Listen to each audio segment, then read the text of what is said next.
Assalamualaikum warahmatullahi wabarakatuh. Saudara pemirsa dimanapun saat ini menyiapkan waktu untuk menonton siaran Agung Pos YouTuber. Saya M. Sarifudin Basir, sarjana ilmu komunikasi, saat ini berada di kantor Kalapas Tanjung Raja, yaitu Bapak Ramdhani Boy, dan didampingi oleh Kepala Pembinaan Pak Polta serta Kepala Keamanan Pak Ibrahim. Selamat pagi Pak. Pagi. Terima kasih Pak Ramdhani sudah menerima kami dan menyuruh kami untuk berwawancara eksklusif tentang Kalapas Tanjung Raja. Pak Ramdhani, kami baru-baru ini tertarik karena Bapak mengadakan razia intern di dalam lapas terhadap 2 kamar yang dianggap riskan. Silakan Bapak jelaskan mengapa razia ini dilakukan. Baik, Pak. Assalamualaikum warahmatullahi wabarakatuh. Waalaikumsalam. Kami selaku petugas di Lembaga Pemasyarakatan, khususnya kelas 2A Tanjung Raja, untuk razia ini kami lakukan yang kemarin itu insidentil beberapa blok, dan kami melaksanakan razia itu ada yang insidentil, ada yang rutin. Kalau insidentil itu sewaktu-waktu bisa kita laksanakan. Kalau yang secara rutin itu sekali sebulan kita laksanakan dengan gabungan.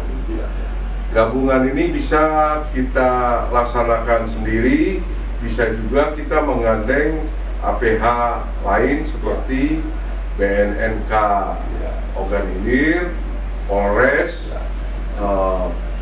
TNI dalam hal ini Kodim, dan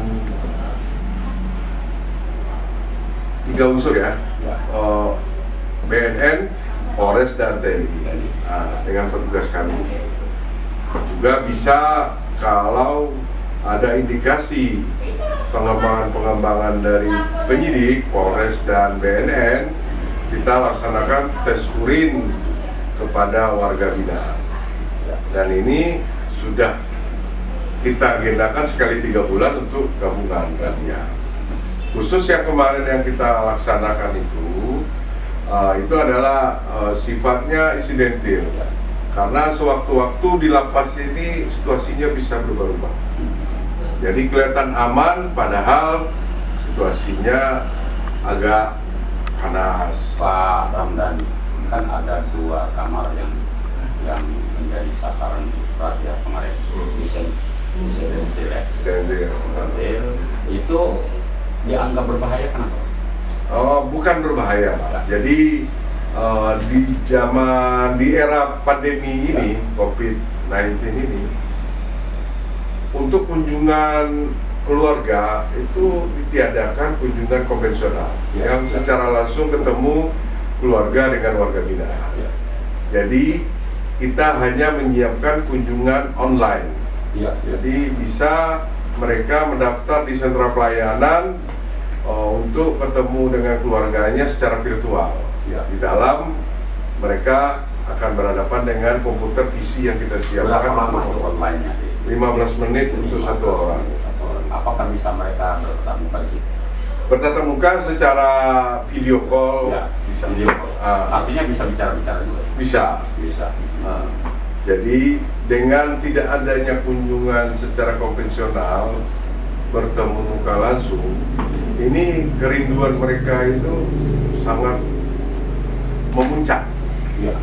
Jadi sama dengan kita, kalau kita nggak ketemu keluarga 1 hari aja, kita ini kayaknya hidup ini nggak enak, pusing kan.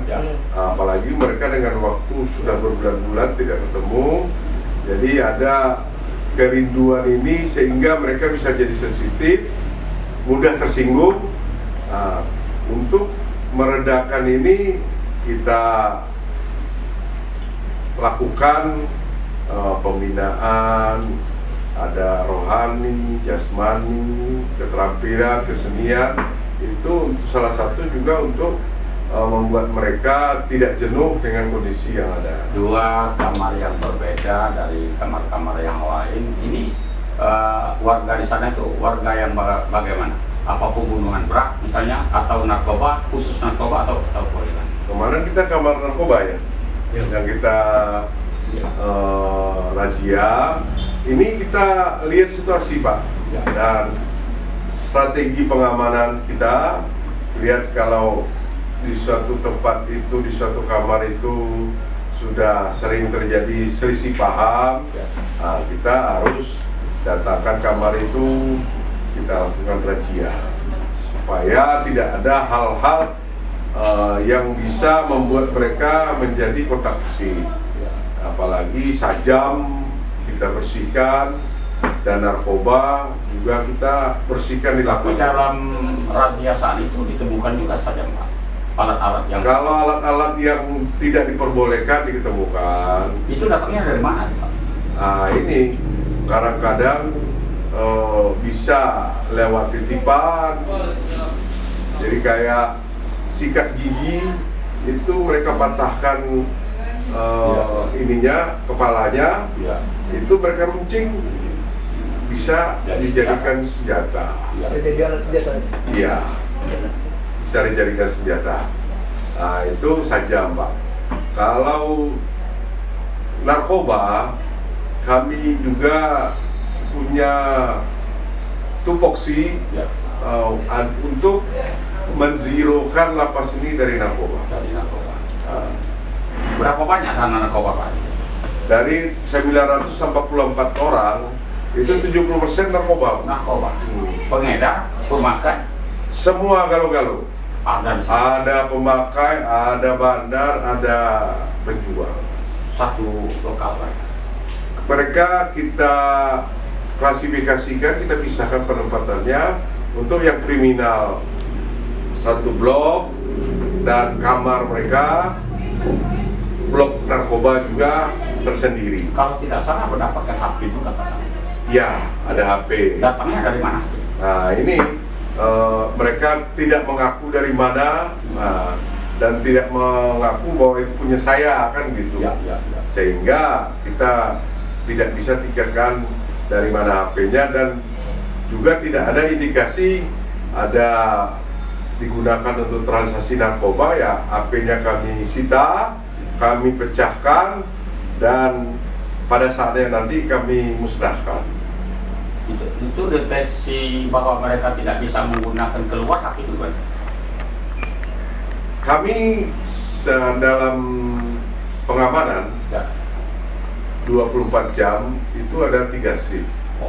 Setiap shift itu 13 kekuatan kita, dibantu regunya 9 orang, dan dibantu oleh staf pengamanan 4 orang. Jadi jam-jam tertentu kita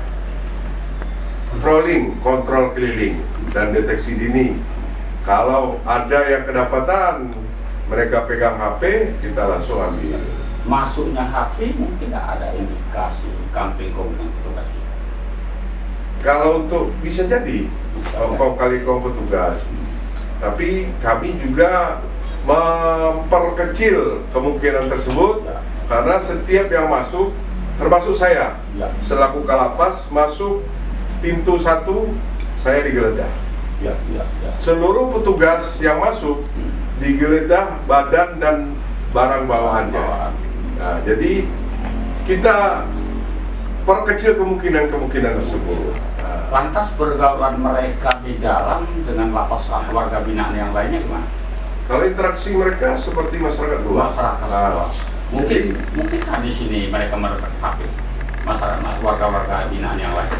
Ya, nyatanya ada kita temukan HP. Ya masuknya macam-macam Pak.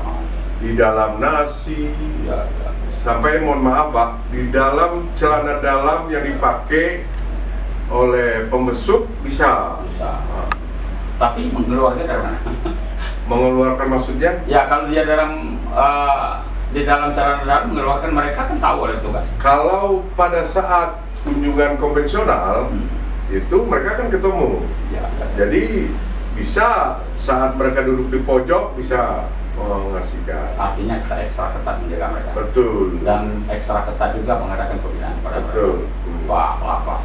Karena kami kami di sini lapas ini melakukan pembinaan. Ya. Negara tidak membuat mereka lebih jelek daripada sebelumnya. Ya.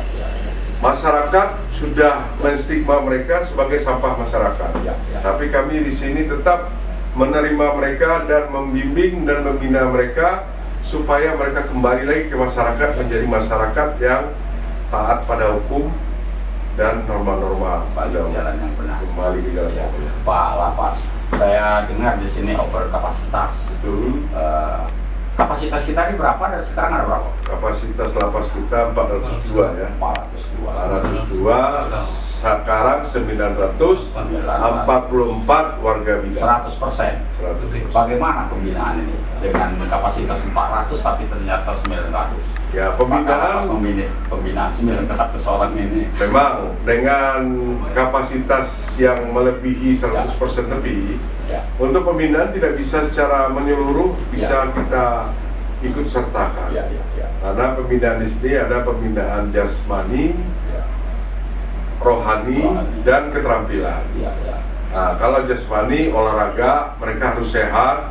Setiap pagi kita berikan olahraga secara bergiliran. Karena tidak mungkin 900 orang langsung kita ikutkan untuk kegiatan. Artinya tidak serempak. Ya, Paling tidak akan bergantian. Ya, Saya dan- ingin ke Pak Polta sebentar. silakan Pak. Ya. Pak Polta, Kepala Pembinaan. Pembinaan yang bagaimana diadakan kepada warga binaan? Silakan Pak. Oke Pak, terima kasih Pak. Jadi Pak, di kita ini kan ada dua jenis pembinaan. Ya. Pembinaan kepribadian Ya. dan pembinaan kemandirian. Ya. Nah, dalam dinas kepribadian juga terbagi lagi Pak, ada rohani, jasmani. Jasmani. Ya. Ini rohani ya, setiap hari Pak kita sholat rutin lima Ya. waktu, terus sholat sunat, sholat duha. Ada masjid Pak? Ada masjid Pak. Ada masjid. Sholat duha, terus sholat mayit. Kita ada pelatihan juga. Artinya siapapun warga binaan ingin melaksanakan sholat bisa? Bisa Pak. Bisa. Ya. Kita ada pesantren Pak, namanya Pesantren. Bapak Syir Muslimin Pak. Ya. Jadi itu bersama dengan Kementerian Agama, UNIR, terus Polres Modern Sriwijaya dan Ya. para stakeholder sekitar kita Pak. Ya. Jadi itu rutin Pak pelaksanaan. Artinya para pengajarnya orang-orang luar dari para kiai mungkin. Para kiai Pak. Iya. Ya, para Polres Sriwijaya Pak Ustadz itu Ya. tapi terus Berapa orang itu yang pengajar di sini? Yang tetap? yang kita Ada 30 semua tutor pengajar. Oh, ya. 30 orang. 30-an. Iya. Artinya ini rutinitas diadakan. Ya, mereka begitu kan, karena nggak bisa sekali karena Ya. karena terkait COVID, mereka juga harus ada kesehatan, Bergantian. dicek suhunya dan Iya. Artinya prokesnya tetap jalan. jalan lah, wajib jalan lah. Tetap jalan ya. Pak Polta, kalau tadi kan ada pembelajaran ngaji yang arti luas, baca tulis Al-Quran, sholat. Ini bagaimana setelah mereka keluar dari sini menurut pemantauan kita termasuk monitor kita mereka setelah keluar dari lapas ada nggak kira-kira perubahan? Ya itu Pak. Jadi kita ini ada dua pembinaan Pak. Ya. Di lapas ini pembinaan ke rohanian. Jadi ada kegiatan jadi baca tulis Al-Quran Pak. Jadi ada slogan dari lapas Nibaya Pak, bahwa untuk Pak Boy. Jadi masuk nasi, keluar santri. Luar biasa. Jadi mungkin kita nggak terlalu muluk-muluk Pak. Nah, kata Pak Kalapas, jadi walaupun nggak jadi dai, setidaknya bisa menjadi imam dalam keluarganya. Itu sekecil-kecil ya Pak. Nanti di luar itu perannya Bapak Pak untuk mengawasi, untuk membimbing mereka. Iya. Saya akan ke Pak Ibrahim sebagai kepala keamanan. Pak Ibrahim, keamanan di sini kan banyak orang 900 orang. Tentunya sertifikasinya agak sulit. Deteksinya bagaimana untuk mereka ini keamanannya? Untuk keamanan segala macam termasuk barang-barang masuk. Pak Ibrahim, silakan. Terima kasih. Assalamualaikum warahmatullahi wabarakatuh. Waalaikumsalam. Dapat saya jelaskan untuk masalah keamanan untuk deteksi dini. Yang deteksi dini Pak. Jadi mulai dari kunjungan Ya. kita udah geledah, Ya. terus sampai ke dalam pun kita geledah. Ya. Itu untuk penitipan barang, Ya. barang dan orang itu kita periksa. Terus kalau yang di kamar kita ada petugas yang piket kontrol. Ya. Kontrol tiap-tiap blok, bahkan masuk ke dalam kamar. Ya. Jadi blok-blok yang rawan selalu kita pantau. Menambah yang Bapak bilang tadi yang blok yang rawan tadi. Yang rawan. Itu sebenarnya bukan yang rawan. Ya. Semua blok itu kita anggap rawan. Rawan. Jadi kebetulan pada waktu itu Ya. kami ambil sampel. Ya, ya. Jadi yang satu blok narkoba, satu blok kriminal. Kriminal. Kebetulan jumlah yang di kita razia itu jumlahnya besar. Berapa banyak? Itu 50-an. Blok narkoba dengan blok kriminal. Kriminal berat. Kriminal itu tuh cuman 4 kamar. 4 kamar. Selebih itu blok narkoba semua. Narkoba. Berapa Jadi, banyak blok? Blok kalau untuk narkoba 7 blok ya. 7 blok. Pengamanannya itu bergantian juga patroli. Ya, itu ada sip. Berapa jam Kalau- sekali mereka dikontrol? 2 jam sekali. 2 jam sekali. Itu termasuk yang di pos atas itu diisi 4 orang, 4 Kita sering dengar Pak, itu narkoba sering juga masuk lapas. Ini bagaimana Pak? Menurut Bapak? Tapi kita juga sering dengar Pak, tapi Ya. kita periksa, kita razia, Ya. tapi nggak ketemu Pak. Kita belum pernah ketemu. Iya, belum ketemu. Iya, iya. Memang desus-desusnya kayak itu. Iya, iya. Tapi begitu kita periksa, kamar yang diduga yang menyelundupkan narkoba, sampai sekarang kita nggak ketemu. Kalau hubungan mereka keluar, ada nggak itu? Lain dari jam-jam tertentu daring. Daring. Ya, kalau daring sudah jelas resmi. Resmi. Di luar daring, kira-kira ada nggak hubungan mereka lewat HP atau apa? Nggak bisa kan HP dilarang Pak. Ya. Tapi masih ada juga yang terdapat keluar. Gimana ya? Itu makanya Pak, kita selalu deteksi dini, Ya. kita razia. Ya kadang-kadang ya kita tadi Pak, kita nggak bisa menutup kemungkinan dengan 944 orang. Ya, ya. Jadi Banyak sekali. kiranya banyak Pak. Sementara Iya. petugas keamanan terbatas. Terbatas. Apa sudah Sangat mengajukan terbatas. untuk penambahan petugas Tiap tahun dan kita mungkin izin. Pak akan bagaimana mengurangi kapasitas sehingga dia bisa normal, bisa nggak? Ini yang jadi problem Pak. Ya. Kita ini udah oper. Kita mau ngirim di tempat kita kirim oper juga. Oh, Pak. Jadi saling oper akhirnya Pak. Ya, oke Pak Ibrahim, saya akan kembali lagi Pak Kalapas. Tentunya mereka ini kan perlu sehat. Nah, bagaimana dengan kesehatan mereka? Kalau kesehatan mereka, kita ada klinik, Ya, ada dokter dari Dinkes, ya, kebetulan dari Puskesmas Tanjung Raja. Hari ini ada pelayanan kesehatan. klinik. Artinya ada spesial klinik di sini. Iya, Wah. klinik yang sudah lisensi izin praktek. Praktek. Nah, karena petugas kita tidak punya dokter, Ya. kita dibantu oleh Dinas Kesehatan, dalam hal ini Puskesmas Tanjung Raja menjadi kepala klinik di lapas ini. Namanya Dr. Desi Alpa Rabiawati. Mereka juga kalau masuk diperiksa. Ya, jadi kalau di sini kami di tim kesehatan punya 4 perawat Ya, ya. yang melayani 24 jam Ya. jika warga binaan kita ada yang sakit. Kalau untuk dokter kunjungan 2 kali seminggu. Artinya sewaktu-waktu ada warga binaan sakit akan terobati oleh klinik ini. Mereka luar biasa. Di luar. Kalau sakit Ya. langsung ditindaki, diberikan pengobatan. Ya, ya. Kita aja sakit di rumah, kita berupaya dulu cari kendaraan, Ya. cari orang buat ngantar kita, baru kita ke rumah sakit. Ya. Kalau di sini sakit langsung diambil, langsung dibawa ke klinik, diobatin. Kalau memang perlu dirujuk, kita rujuk ke rumah sakit umum. Ya, ya. Pernah itu terjadi sering. Ya Pak Kalapas, di akhir waktu mungkin ada saran, pendapat, himbauan kepada masyarakat, keluarga binaan, termasuk warga binaan sendiri, walaupun mereka tidak bisa menonton, atau ada televisi Pak di dalam? Televisi ada. Ada, setiap kamar ada Setiap televisi. kamar ada. Artinya mereka bisa memonitor dunia luar. Iya. Ya, mungkin ada himbauan, saran, pendapat pada keluarga binaan yang di luar sana, masyarakat umum, ya supaya jangan masuk, dan kepada warga binaan. Silakan Pak Kalapas. Warga binaan di lapas ini hanya hilang kemerdekaan. Ya. Hak mereka untuk yang lain-lain mereka tetap diberikan, seperti makan, minum, dan beribadah. Kebutuhan batin bagaimana? Kebutuhan batin inilah yang tidak bisa. Tidak bisa. Ya. Tapi katanya dulu ada lapas khusus, ada kamar khusus untuk itu. Di mana? 4 tahun, 5 tahun yang lewat. sepengetahuan saya, Tak tahu saya kalau 4 tahun yang kesini saya selama saya di sini tidak bisa, Pak. tidak bisa melakukan hubungan intim. Dan itu pernah dicanangkan secara nasional Ya. untuk home visit keluarga ke lapas. Ya. Kita dulu zamannya 20 tahun yang lewat Ya. dibikin lapas yang seperti di negara Skandinavia, Ya. di Eropa, kunjungan weekend keluarga ke lapas. Ya. Baru mau diadakan sudah diprotes oleh Majelis Ulama Indonesia Ya. karena bisa dianggap lapas bisa jadi sarang prostitusi, Ya. sehingga untuk kebutuhan batin tadi Ya. tidak bisa dilakukan. Jadi ya 3 tahun mereka sini, ya 3 tahun mereka puasa.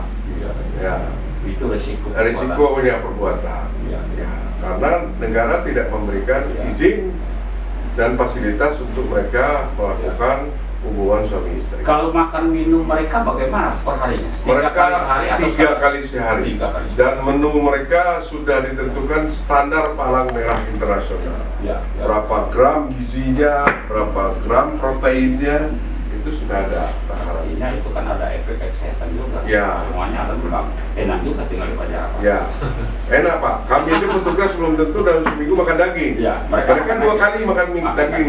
Nah, Masih ada lagi himbauan Pak Karapas, silakan. ya khususnya kepada masyarakat, mereka dibina, masuk ke dalam lapas karena negara membuat mereka lebih bagus daripada sebelumnya, Ya. tidak membuat lebih jelek daripada mereka sebelumnya. Jadi mereka dianggap orang pelanggar baik norma maupun aturan, baik pun agama, mereka kita bina di sini. Jadi ada pembinaan kerohanian, keagamaan, supaya mereka kuat imannya untuk bisa menentukan mana yang perbuatan baik, mana yang tidak. Dan harapan kami tidak ada artinya melakukan pembinaan ini tanpa didukungkan oleh stakeholder. Ya. Keberhasilan pembinaan di lapas ini juga berkat masyarakat, keluarga, dan stakeholder lainnya. Karena beban pembinaan ini bukan semata-mata ada di pundak kami, tapi juga masyarakat ikut.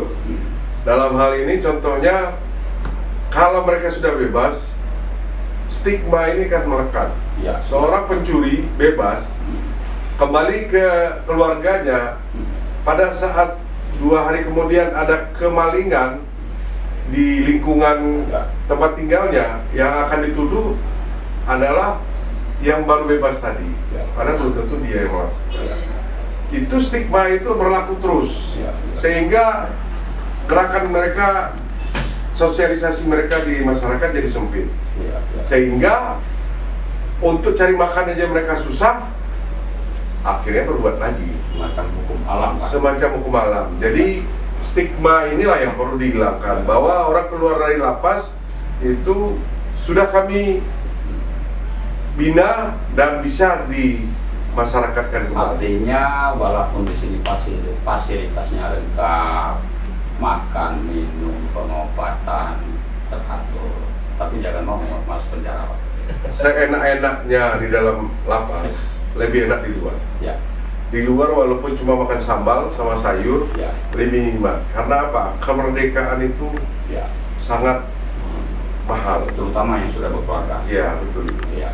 Masih ada lagi, Pak. Nah, ya kami mengimbau masyarakat juga melakukan pembinaan di sini, karena kami juga terbuka pembinaan keagamaan seperti dari pesantren, melakukan pembinaan ke sini. Masyarakat juga ada organisasi pemuda bisa memberikan pelatihan keterampilan. 900 orang banyak yang nganggur karena keterbatasan keahlian kami untuk melakukan pembinaan, memberikan skill. Tapi ada juga pembinaan skill. Ada. Ya.